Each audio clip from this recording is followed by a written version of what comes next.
तेलंगाना के सिरसिला इलाके में ज्यादातर जगहों पर इसी तरह कपड़ा बनाने के पावरलूम चल रहे हैं।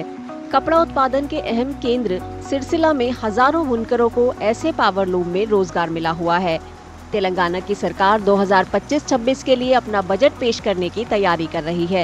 ऐसे में इस उद्योग से जुड़े कारोबारियों को उम्मीद है कि नए बजट में सरकार उनकी दिक्कतों को दूर करने के लिए कई कदम उठाएगी।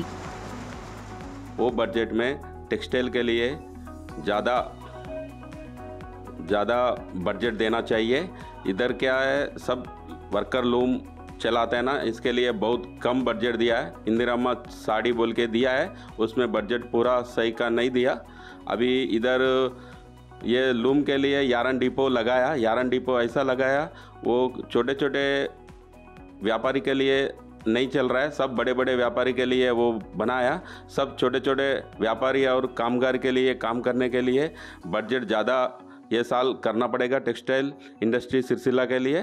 బడ్జెట్ ప్రవేశపెట్టడం జరుగుతుంది కాబట్టి ఈ పవర్లూమ్ పరిశ్రమలో నెలకొన్న సంక్షోభాన్ని నివారించే దిశగా మరి పరిశ్రమ అభివృద్ధి కార్మికుల సంక్షేమానికి సంబంధించి బడ్జెట్లో దాదాపు 2000 కోట్ల రూపాయలు కేటాయించాలని చెప్పి ఈ సందర్భంగా మేము పవర్లూమ్ వర్కర్స్ యూనియన్ సిఐటిగా డిమాండ్ చేస్తూ ఉన్నాము।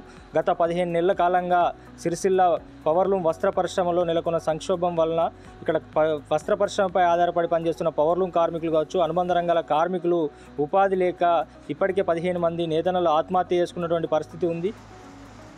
वित्तीय मदद के अलावा बुनकर पावरलूम इंडस्ट्री के लिए कई उपायों की भी मांग कर रहे हैं।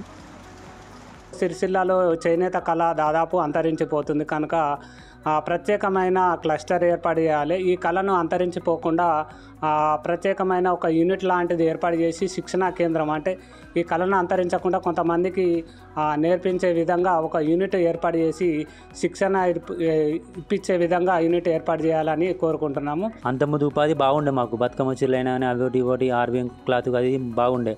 అలాగే ఇప్పుడు వర్కర్ టు బతుకమ్మ కింద షెడ్లు ఇస్తే అందులో ఆర్వీఎం క్లాత్ బతుకమ్మ చీరలైనా ఏవైనా నడిపించుకోగలుగుతాం మేము। तेलंगाना विधानसभा के बजट सत्र में 19 मार्च को उप मुख्यमंत्री मल्लू भट्टी विक्रमार्क 2025-26 के लिए राज्य का सालाना बजट पेश करेंगे।